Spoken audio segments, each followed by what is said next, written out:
ஸ்ரீமத் பாகவதம் 4வது ஸ்கந்தம் 31வது அத்தியாயம். அத ஏகத்ரிம்ஷோऽध्यायः. மைத்ரேய உவாச்ச. தத் உத்பன்ன விஞ்ஞான ஆஸ்வதோக்ஷஜபாஷிதம் ஸ்மரந்த ஆத்மஜே பார்யாம் விஸ்ருஜ்ய ப்ராவ்ரஜன் கிருஹாத்.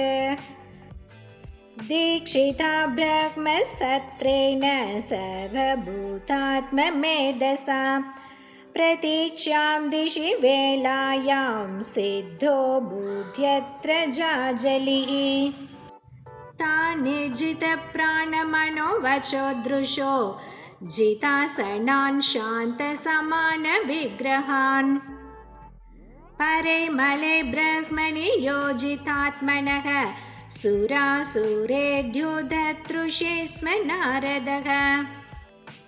तमागतं तवुत्थाय प्रणिपत्याभिनन्द्य च पूजयित्वा यथादेशं सुखासीनमताब्रुवन्. प्रचेतसो ऊचुः स्वागतं ते सुरर्षेद्य दिष्ट्या नो दर्शनं गतः.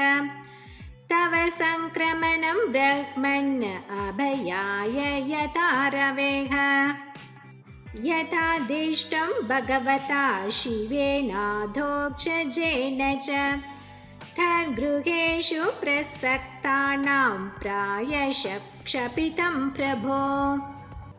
तन्न प्रद्योतयाध्यात्मज्ञानं तत्त्वार्थदर्शनम् येनाञ्जसा तरिष्यामो दुस्तरं भवसागरम्.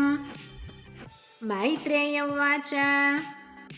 इति प्रचेतसां पृष्टो भगवान् नारदो मुनिः भगवद्युत्तमश्लोक आविष्टात्मा ब्रवीन् नृपान्. नारद उवाच.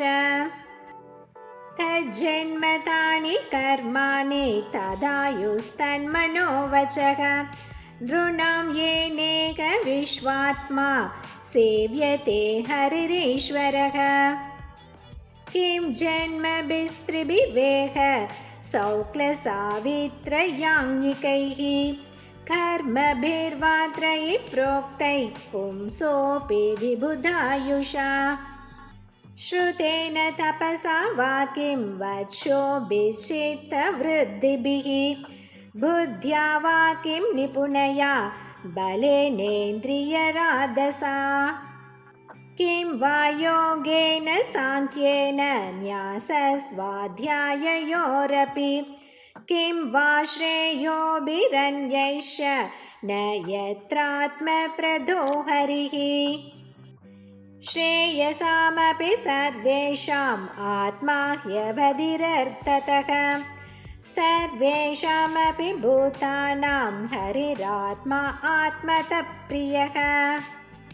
यथा तरुर्मूलनिषेचनेन तृप्यन्ति तत्स्कन्धभुजोपशाखाः प्राणोपहारा च यतेन्द्रियाणां तथैव सर्वार्हणमच्युतेज्या. यथैव सूर्यात् प्रभवन्ति वारः पुनश्च तस्मिन् प्रविशन्ति काले. भूतानि भूमौ स्थिरजङ्गमानि तथा हरावेव गुणप्रवाहः. एतत्पदं तज्जगदात्मनः परं सकृद्विभातं सवितुर्यथा प्रभा. यथा सवो जागृति सुप्तशक्तयो द्रव्यक्रियाज्ञानभिता भ्रमात्ययः. यथा नभस्य भ्रतमप्रकाशा भवन्ति भूपा न भवन्त्यनुक्रमात्. एवं परे ब्रह्मणि शक्तयस्त्वमु रजस्तमस्सत्त्वमिति प्रवाहः. तेनैकमात्मानम् अशेषदेहिनां कालं प्रधानं पुरुषं परेशम्. स्वतेजसत्त्वस्तगुणप्रवाहम् आत्मैकभावेन भजध्वमद्दा दयया सर्वभूतेषु सन्तुष्ट्या येन केन वा सर्वेन्द्रियोपशान्त्या च तुष्यत्याशु जनार्दनः अपहतसकलैषणामलात्म न्यविरतमेदितभावनोपहूतः निजजनवशगत्वमात्मनो यन् न सरति छिद्रवदक्षरसतां हि न भजति कुमनीषीणां सयुज्यां हरिरदनात्मदनप्रियो रसज्ञः श्रुतधनकुलकर्मणां मदैर्ये विदधति पापम् अकिञ्चनेषु सत्सु श्रियमनुचरतिं तदर्तिनश्च द्विपदपतिं विबुधांश यत्स्वपूर्ण न भजति निजभृत्यवर्गतन्त्रः कथममुम् उद्विसृजेत् पुमान् कृतज्ञः मैत्रेय उवाच इति प्रचेतसो राजन्नन्याश्च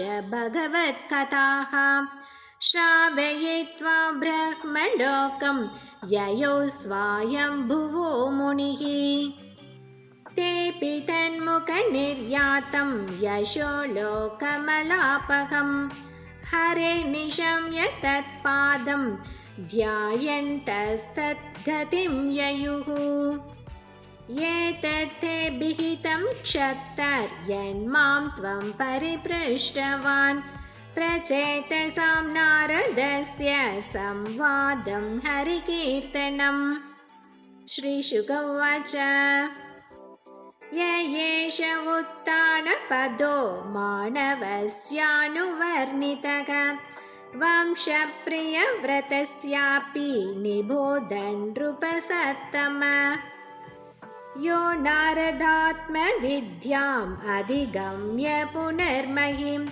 भुक्त्वा विभज्य पुत्रेभ्य ऐश्वरं समगात्पदम् इमां तु कौशारविनोपवर्णितां क्षत्तानिशम्याजितवादसत्कथाम् प्रवृद्धभावोऽश्रुकलाकुलो मुनेर्दधार मूर्ध्ना चरणं हृदा हरेः विदुर उवाच सोऽयमद्य महायोगिन् भवता करुणात्मना दर्शितस्तमसः पारो यत्र किञ्चन गोहरिः श्रीशुक उवाच इत्यानम्यतमामन्त्र्य विदुरो गजसाह्वयं स्वानां दितृक्षु प्रययो ज्ञातीनां निवृत्ताशयः एतद्य शृणुयात् राजन् राज्ञां हर्यर्पितात्मनाम् आयुर्धनं यशस्वस्ति गतिमैश्वर्यमाप्नुयात्